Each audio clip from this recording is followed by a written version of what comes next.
Hi, let's talk some more about that f sound.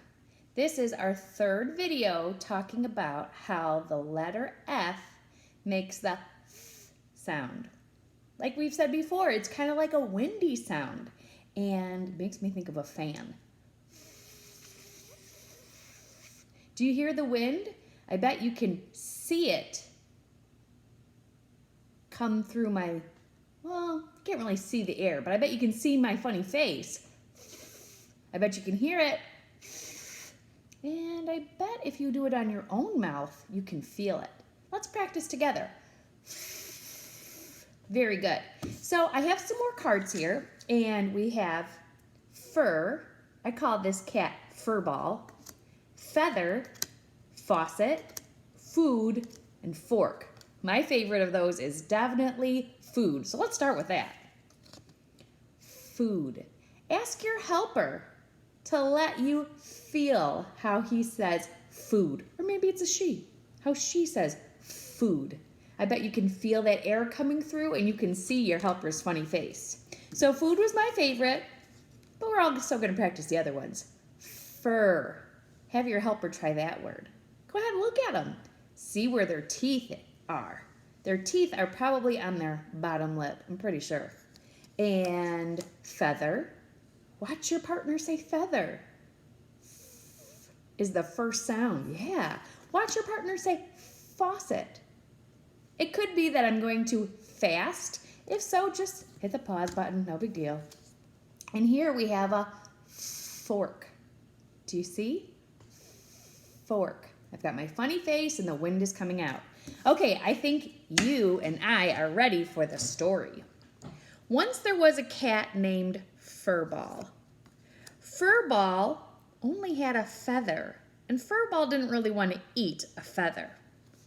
Furball saw that there was food in the faucet, but she didn't want to jump in because there was some water in there.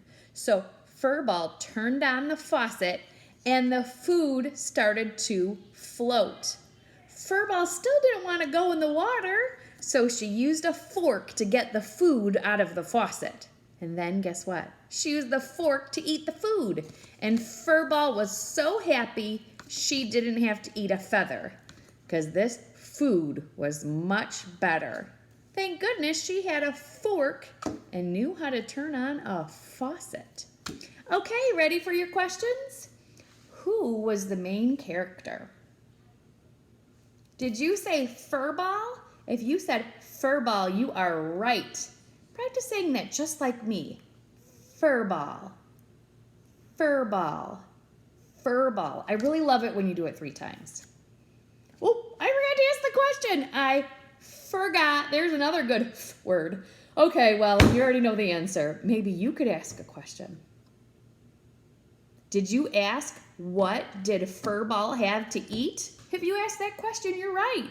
And the answer, of course, is feather. Let's practice saying that. Feather. Say it again. Feather. Awesome. Now, remember, there was food in the sink. And in order to get the food to float, Furball turned something on. Do you know what this thing is called? It's called a faucet.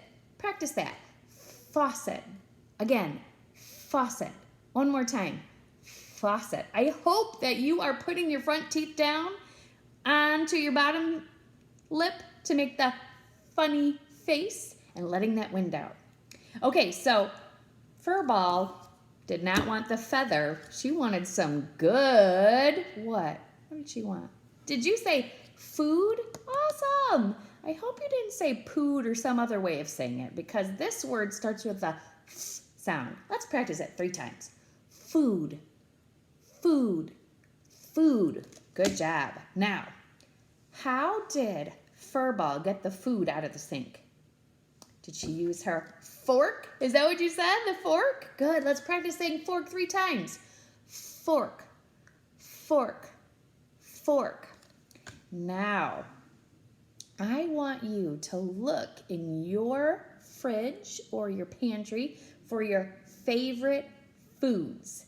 And you could use those words. Maybe you could find 4 or 5 favorite words. Oh, not words, foods. And the words that you'll practice are favorite, food, find, for, and 5. If you're not really saying them on your own, don't worry, your partner will model for you. All right, that's it. This was our 4th video. That means there's just one more to go. All right, and then we'll switch to something else. All right, thanks so much. Bye.